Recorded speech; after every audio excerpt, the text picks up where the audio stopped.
नमस्कार, आपका अखबार के YouTube चैनल पर आपका स्वागत है। मैं हूं प्रदीप सिंह। सोमवार को ही मैंने नुपुर शर्मा प्रकरण पर एक वीडियो बनाया था। उसमें एक स्टैंड लिया था कि ये सरकार यानी नरेंद्र मोदी की सरकार इस्लामी देशों के दबाव में झुक गई। मैं उस स्टैंड पर पुनर्विचार करना चाहता हूं। वो पुनर्विचार का एक ही कारण है, नए तथ्यों की जानकारी। मैं चाहता हूं कि आप भी उसको सुने, उसके बाद अपनी राय बनाएं।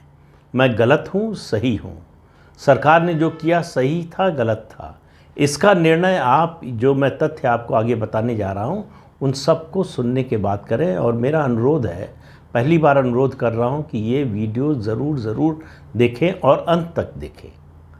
ये बहुत महत्वपूर्ण है, मुद्दा महत्वपूर्ण है देश के लिए, सनातन धर्म के लिए, देश की एकता अखंडता के लिए, देश की मजबूती के लिए, इसलिए कह रहा हूँ। देखिए, थोड़ी सी पृष्ठभूमि पर हम लोगों को ध्यान देना चाहिए। पिछले 8 साल में भारत की जो प्रतिष्ठा बढ़ी है, भारत का जो कद बढ़ा है अंतर्राष्ट्रीय समुदाय में, भारत की जो पूछ बढ़ी है, उसमें एकमात्र योगदान प्रधानमंत्री नरेंद्र मोदी के नेतृत्व को है।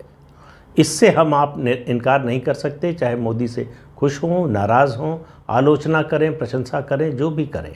और उन्हीं मोदी के बारे में जब हम नुपुर शर्मा प्रकरण पर ये कहते हैं कि उन्होंने सरेंडर कर दिया, तो शायद उनके साथ अन्याय करते हैं। भावावेश में आकर, भावावेग में आकर, इमोशन में आकर बहुत सी बातें कही जाती हैं, लेकिन जब ठंडे दिमाग से सोचिए, तथ्यों पर गौर कीजिए, तो लगता है कि सच्चाई पर पर्दा पड़ गया था। शायद हमको जो अपनी भावना का धुंधलका था, उसमें सच्चाई पूरी तरह से दिखाई नहीं दी। बहुत से लोगों को लग सकता है कि मैं अपने स्टैंड से पलट रहा हूँ, शायद किसी दबाव में या किसी और वजह से, लेकिन मैं आपको बता रहा हूँ, आप अगर ये सुनेंगे, सारे तथ्यों की जानकारी आप तक पहुँचेगी, तो शायद आपकी भी सोच, आपका भी फैसला शायद बदले। देखिए, पिछले कुछ समय से जिस तरह से हमारे विदेश मंत्री एस जयशंकर लगातार अमेरिका और यूरोप को जवाब दे रहे हैं। अमेरिका सवाल उठाता है, हमारे यहाँ अल्पसंख्यक समुदाय के हितों को लेकर हम उसको जवाब देते हैं कि अपने यहाँ देखो, गन कल्चर को देखो, अपने यहाँ के रेसिज्म को देखो, और तमाम तरह के सवाल उठाते हैं। इस तरह से पहले आज तक कभी नहीं हुआ। यूरोप को जवाब देते हैं कि जो आपका नज़रिया है, जो आपका सोच का तरीका है पुराना, उसको बदल लीजिए। भारत बदल चुका है। भारत अब ये बराबरी की बात करता है, इस तरह की बात सुनने को तैयार नहीं। ऐसे में अमेरिका, यूरोप और चीन को, जिस तरह से चीन की घुड़की का जवाब हमने अपनी गुर्राहट से दिया है, उसके बाद इन सब को, इस मामले में चीन का कोई योगदान है कि नहीं मुझे नहीं मालूम, लेकिन अमेरिका और यूरोप का निश्चित रूप से है। और बता रहा हूँ कि क्यों है। आपके मन में भी सवाल उठेगा कि आखिर कतर क्यों? कतर ने ही सबसे पहले ऐतराज़ क्यों किया? और ऐतराज़ की तारीख पर ध्यान दीजिए, आप टाइमलाइन पर ध्यान दीजिए। 4 जून को कतर की ओर से ऐतराज़ दाखिल हुआ है। नुपुर शर्मा का बयान टीवी चैनल पर 27 मई को आया था, पूरे 8 दिन बाद। तो कोई तो कारण होगा। और आज के सोशल मीडिया के ज़माने में ये नहीं कह सकते कि ये खबर पहुँचते पहुँचते कतर जो है 8 दिन लग गए। सोशल मीडिया पर जो भी लोग, जो भी मोदी विरोधी हैं, लगातार इसको चला रहे थे, बल्कि एक तरह की टूल किट तैयार हो गई थी जो उकसा रही थी इस्लामी देशों को कि क्या कर रहे हैं आप। तब भी कोई प्रतिक्रिया नहीं आई।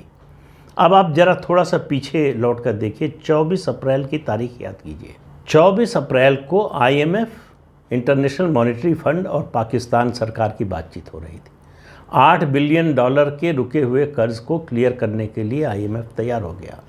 भारत नहीं चाहता था कि ऐसा हो, लेकिन भारत ने कुछ नहीं कहा ठीक है, कोई एतराज़ नहीं। ये हमारा पब्लिक स्टैंड था, हमारी सरकार का।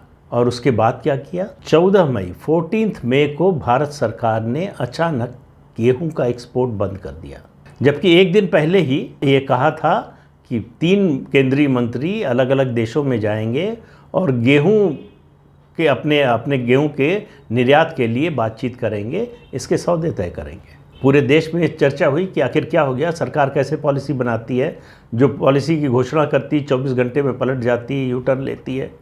तब हमको मालूम नहीं था कि इसके पीछे की वजह क्या है। इसके पीछे की वजह ये थी कि IMF और पाकिस्तान के बीच में बेल आउट पैकेज की बात हो रही थी। भारत को मालूम था कि ये बेल आउट पैकेज पाकिस्तान को मिला, उसकी आर्थिक स्थिति सुधरी, तो उसका सबसे बड़ा खामियाजा भारत को भुगतना पड़ेगा। अभी जो जम्मू कश्मीर में आतंकवाद है वो कई गुना बढ़ जाएगा, सरहद पार से इन्फिल्ट्रेशन बढ़ जाएगा, भारत पाक के बीच जो है सीमा पर जो सीज़ फायर का उल्लंघन होता है वो बढ़ जाएगा। ये सब जानते हुए भारत ने IMF से कुछ भी नहीं कहा, सिर्फ गेहूं का एक्सपोर्ट जो है वो उस पर बैन लगा दिया। IMF गिड़गिड़ाने लगा कि इस बैन हटा दीजिए। क्यों? क्योंकि IMF को पता है कि इस समय दुनिया भर में गेहूं की भारी किल्लत है, रूस यूक्रेन युद्ध के कारण, क्योंकि रूस और यूक्रेन दुनिया में गेहूं के सबसे बड़े एक्सपोर्टर हैं, सबसे बड़े वीट एक्सपोर्टर थे। वहाँ युद्ध की वजह से पूरी दुनिया में इसकी क्राइसिस है और भारत के पास सरप्लस है, भारत निर्यात कर सकता है, दूसरे देशों को दे सकता है। भारत ने सीधे सीधे IMF को मना कर दिया कि हमारी अपनी, और कहा क्या, ये नहीं कहा कि हम किस लिए कर रहे हैं, कहा कि हमको घरेलू जो है ज़रूरत है बहुत ज़्यादा, इस बार गर्मी पड़ गई ज़्यादा इसलिए हमारी यील्ड घट गई है, तो हमारे यहाँ दाम बढ़ रहे हैं, इसलिए हमको वीट का एक्सपोर्ट रोकना पड़ रहा है। अब उसका असर देखिए आप, 25 मई को 25 मई को IMF ने पाकिस्तान को बेल आउट पैकेज देने से मना कर दिया और उसका रिएक्शन देखिए। उसके बाद सऊदी अरब और UAE दोनों ने पाकिस्तान से कहा कि हम भी कोई सहायता नहीं देंगे आर्थिक जब तक IMF आपको पैसा नहीं देता।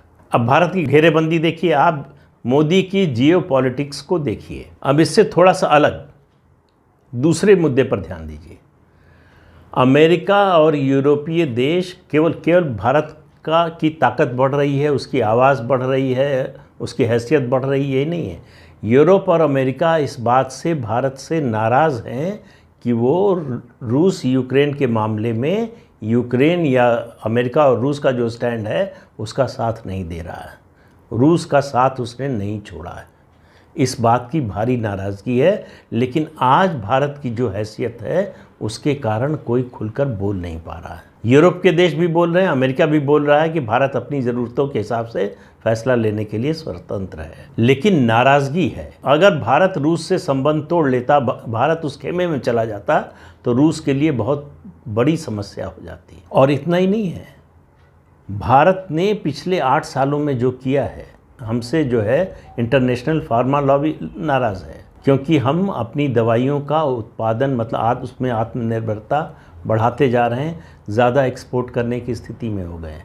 हमने हथियारों की खरीद बहुत कम कर दी है, हम आत्मनिर्भर भारत की ओर बढ़ रहे हैं, अपने यहाँ ज़रूरत के हथियार बनाने काफ़ी बड़ी मात्रा में शुरू कर दिए। और ऑयल लॉबी भी नाराज़ है। क्यों नाराज़ है?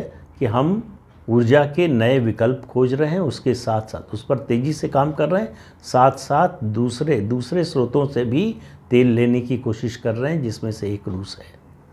रूस हमको इस समय इस क्राइसिस में भी सस्ते दाम पर तेल दे रहा है और भारत उसको लेने के लिए तैयार है, जिस पर यूरोप के देशों ने एतराज़ किया था। उसी के जवाब में एस जयशंकर ने कहा था कि जितना भारत महीने भर में रूस से आयात करता है तेल का, यूरोपीय देश आधे दिन में उससे ज़्यादा का इंपोर्ट करते हैं।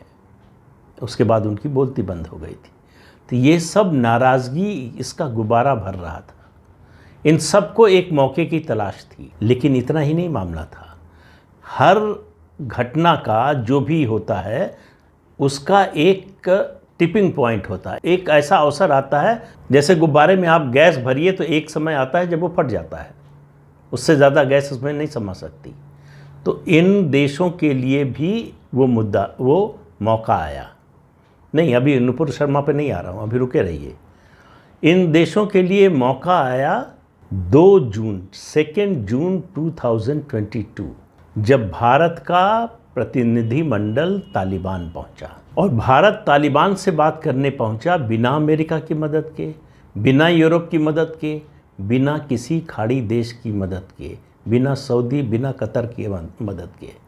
भारत सीधे तालिबान से बात कर रहा है, ये बर्दाश्त नहीं हुआ दुनिया के तमाम देशों को, क्योंकि दोहा में बातचीत चला रहा था अमेरिका भी तालिबान से बातचीत करने के लिए। ये सब लोग कोशिश कर रहे थे और भारत सीधे बातचीत करने पहुंच गया और बातचीत सकारात्मक हुई। तालिबान ने कहा कि आप अपना दूतावास खोलिए, उसकी सुरक्षा की गारंटी हम देते हैं। अब ये किसी के समझ में नहीं आया कि हो क्या रहा है, अचानक कैसे हो गया। तो मोदी के राज में अचानक कुछ नहीं होता, सबकी प्लानिंग चलती रहती है। जैसे कुशल गृहिणी खाने की किस डिश को धीमे बर्नर पर रखना है, किसको तेज आंच पर रखना है, इसका फैसला करती रहती है, बदलती रहती है। वैसे ही नरेंद्र मोदी किस मुद्दे को आगे बढ़ाना है, फोरफ्रंट पे लाना है, किसको पीछे रखना है, किसको छिपा कर रखना है, ये वो अच्छी तरह से जानते हैं। अब आप देखिए 2 जून को भारतीय प्रतिनिधिमंडल काबुल पहुंचता है और 3 जून को, ये इत्तेफाक नहीं है, ये संयोग नहीं है, ये प्रयोग है। 3 जून को अमेरिका रिलीजियस फ्रीडम पर रिपोर्ट जारी करता है जिसमें भारत की आलोचना की जाती है। भारत की आलोचना करती है, उसका जवाब देते हैं एस जयशंकर उसी भाषा में। उसका मतलब, उसका कुल निचोड़ था कि पहले अपने गिरेबान में झांकिए, हमको नसीहत देने से पहले देखिए आपके यहाँ क्या हो रहा है। अमेरिका से कोई देश इस भाषा में बात नहीं करता था। जो झटका चीन को लगा उसी तरह का झटका अमेरिका और यूरोप के देशों को लग रहा है कि भारत इस तरह से इस भाषा में इतनी मजबूती से कैसे बात कर रहा है। 3 जून को अमेरिका ने ये रिपोर्ट जारी की है। ध्यान दीजिए, 2 जून, 3 जून, 4 जून को कतर हमारे दूतावास के अधिकारियों को बुलाता है और एतराज़ जाहिर करता है नुपुर शर्मा के बयान पर। अब इस क्रोनोलॉजी को आप देखिए, कतर कोई उसका जो रिएक्शन था वो स्वतः स्फूर्त नहीं था, अमेरिका के दबाव में था। ये मामला कोई धर्म से जुड़ा हुआ मामला नहीं है। पिछले 8 साल में नरेंद्र मोदी ने अथक परिश्रम करके खाड़ी के देशों से अपने संबंध सुधारे हैं। इस्लामिक देश में मंदिर का खुलना, 370 का जम्मू कश्मीर से हटना, सीए का लागू होना, इन सब के बावजूद पाकिस्तान के साथ 2-3 देशों को छोड़कर कोई इस्लामिक देश खड़ा नहीं हुआ। किसी ने एतराज़ नहीं किया, किसी ने इस मुद्दे को नहीं उठाया और ओआईसी ने जब भी दखल देने की कोशिश की, भारत ने चुप करा दिया। ये कोई मामूली उपलब्धि नहीं थी कि जम्मू कश्मीर से 370 अनुच्छेद 370 हटाओ और इस्लामिक देशों की ओर से आप जो यूजुअल सस्पेक्ट हैं पाकिस्तान और टर्की को छोड़ दीजिए, एक आधा और को, तो किसी ने भारत के विरोध में कुछ नहीं कहा। ये कोई विदेश नीति की मामूली उपलब्धि नहीं है। अब सवाल यह है कि कतर ने ये किया अमेरिकी दबाव में, चलिए एक बार मान लेते हैं, फिर ये सऊदी अरब, जॉर्डन, यूएई, ओमान, ये कतर के साथ क्यों आ गए? अमेरिकी दबाव क्या इन पर भी उसी तरह से काम कर रहा था? हाँ भी नहीं भी, उतना ज़्यादा नहीं, लेकिन ये आए दूसरे कारणों से। दबाव रहा हो नहीं रहा हो इसकी जानकारी नहीं है, लेकिन ये आए दूसरे कारणों से। इनके सहित कई देशों में मुस्लिम वर्ल्ड की लीडरशिप की होड़ चल रही है। ये लीडरशिप लंबे समय से सऊदी अरब के पास है।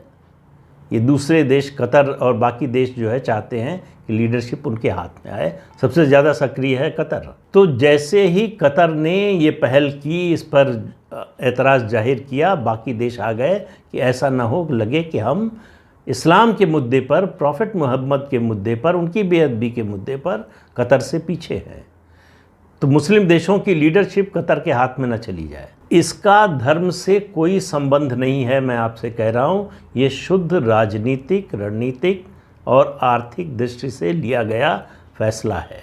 सऊदी अरब को लगता है कि हमारा नेतृत्व तो खतरे में पड़ेगा ही, और कतर की देखा देखी जो है कुवैत भी जो है पहल करने लगेगा। अब आप देखिए कि ये सब देश भारत के मित्र देश हैं। भारत से दुश्मनी इनमें से कोई अफोर्ड नहीं कर सकता। कतर के पास देने के लिए हमें गैस और तेल है, इसके अलावा कुछ नहीं है। हमारे पास बहुत कुछ है। कतर को देने के लिए गेहूं है जिसकी उसको बहुत ज़्यादा ज़रूरत है। और अभी जब मैं ये वीडियो बना रहा हूँ तब इजिप्ट ने वर्ल्ड बैंक से $500 मिलियन का, $500 मिलियन का कर्ज मांगा है। किस लिए? कि भारत से गेहूं खरीद सके। वैसे आपको बता दें, इजिप्ट दुनिया का सबसे बड़ा वीट इंपोर्टर है। और रूस यूक्रेन युद्ध के कारण बड़ी क्राइसिस है वहाँ। वो अपनी ज़रूरत का 61% से ज़्यादा गेहूँ इंपोर्ट करता है और उसकी नज़र इस समय भारत पर है। एक एग्रीमेंट वो भारत से कर चुका है इंपोर्ट के लिए और पैसा चाहता है और गेहूँ खरीदने के लिए। तो भारत के पास देने के लिए बहुत कुछ है। इसके अलावा अब सवाल यह है कि मोदी जो मैंने कहा, मुझे लगता है कि मेरा वो निष्कर्ष गलत था कि मोदी ने सरेंडर कर दिया। मोदी के सामने विकल्प क्या थे? एक विकल्प था कि जो नुपुर शर्मा ने कहा उसको सही मान लेते, उसके साथ खड़े हो जाते। उसके बाद जो होता, जो 8 सालों में बनाया था, सब खत्म हो जाता। चीन के 1 बेल्ट 1 रोड के जवाब में भारत शॉर्टेस्ट ट्रेड रूट बना रहा है। ये route Saudi, UAE, Oman, Jordan, Israel, Cyprus और ग्रीस से होकर जाएगा। ये सारी योजनाएं धरी रह जाती। लेकिन ऐसा नहीं है कि ये कहने के बाद, ये बयान देने के बाद प्रधानमंत्री नरेंद्र मोदी और उनकी सरकार चुप बैठ गई। इसके जवाब की तैयारी शुरू हो गई है और आपको बहुत जल्दी ही इसका बहुत माकूल जवाब सुनने को मिलेगा। उसकी दिशा में पहला कदम भारत ने उठा दिया है।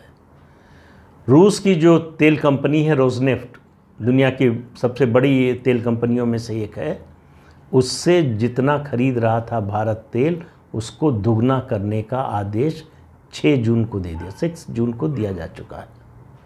भारत अपना आयात रूस से तेल का बढ़ा रहा है और कटौती कहाँ से करेगा? खाड़ी के देशों से। इसकी मार कहाँ पड़ेगी? खाड़ी के देशों में। तो ये जो बयान दिया है, ये जो भारत के खिलाफ बोला है खाड़ी के देशों ने, दोस्ती होते हुए भी, भारत भी दोस्ती रखते हुए भी उनको सबक निश्चित रूप से सिखाएगा। उसकी शुरुआत हो गई है। डिप्लोमेसी में और जियोपॉलिटिक्स में कोई चीज़ तत्काल नहीं होती, उसमें कुछ भी इंस्टेंट नहीं होता है। इसलिए जो भी कदम उठाए जाते हैं, जो योजनाएं बनाई जाती हैं, वो मिड टर्म होती हैं या लॉन्ग टर्म होती हैं। और ये जो मौका मिला अमेरिका को, यूरोप को, इन खाड़ी के देशों पर दबाव बनाने का, और इन देशों की 2 मजबूरियों के चलते, एक इन देशों का दबाव यूरोप और अमेरिका का, दूसरा आपसी होड़ इस्लामिक वर्ल्ड की लीडरशिप का, उसके कारण इन्होंने जो किया उसमें बड़ा योगदान अपने देश के अंदर बैठे लोगों का है। उस टूल किट का है जिसने सोशल मीडिया पर अभियान चलाया, लगातार इस मुद्दे पर उकसाते रहे और पहुंचाया कि क्या कर रहे हैं आप, क्यों चुप हैं। और वो लोग भारत के इस बयान को, भारत सरकार के इस बयान को अपनी जीत के रूप में देख रहे हैं। लेकिन उनके इंटेलेक्चुअल कह रहे हैं कि इसको पूरी जीत मत समझो, ये आधी जीत है। इसलिए लगे रहो और ये कोशिश करते रहो, भारत और इस्लामिक वर्ल्ड के संबंध को ख़राब करो, उसको कमज़ोर करो। उसको कमज़ोर करने से मोदी कमज़ोर होगा, मोदी के कमज़ोर होने से भारत कमज़ोर होता हो तो होने दो। ये है कुल योजना, ये है कुल वजह। जियोपॉलिटिक्स की जिस रणनीति पर प्रधानमंत्री नरेंद्र मोदी चल रहे हैं, उसमें एक ही उद्देश्य है, भारत का विकास, भारत का भला। और आखिर में आप सब लोगों से, हो सकता है ये बात कहने के बाद मुझसे बहुत से लोग नाराज़ भी हो जाएं, जहाँ तक हिंदुत्व की बात है, इस देश में हिंदुत्व का जो सबसे बड़ा पारखी पुरोधा या अपने को सबसे बड़ा हिंदुत्ववादी समझता है, उससे किसी मायने में मोदी का हिंदुत्व के प्रति उनकी निष्ठा कम नहीं है। मोदी कल भी हिंदू थे, आज भी हिंदू हैं और कल भी रहेंगे। तो मोदी के हिंदुत्व पर सवाल मत उठाइए, उनकी सरकार की नीतियों पर ज़रूर उठा सकते हैं, उनके फैसलों पर उठा सकते हैं, उनके बयान पर आप सवाल उठा सकते हैं, लेकिन उनकी नीयत पर सवाल मत उठाइए। उनका हिंदुत्व के प्रति जो कमिटमेंट है वो किसी से कम नहीं है और उनको किसी को सफाई देने की ज़रूरत नहीं है। और ये बात मैं किसी भावावेश में नहीं कह रहा हूँ। इस समय पिछले 8 साल में मोदी और उनकी सरकार ने सनातन धर्म के लिए जो किया है, पिछले 70-75 साल में या कहें कई सौ साल में किसी नेता ने नहीं किया है।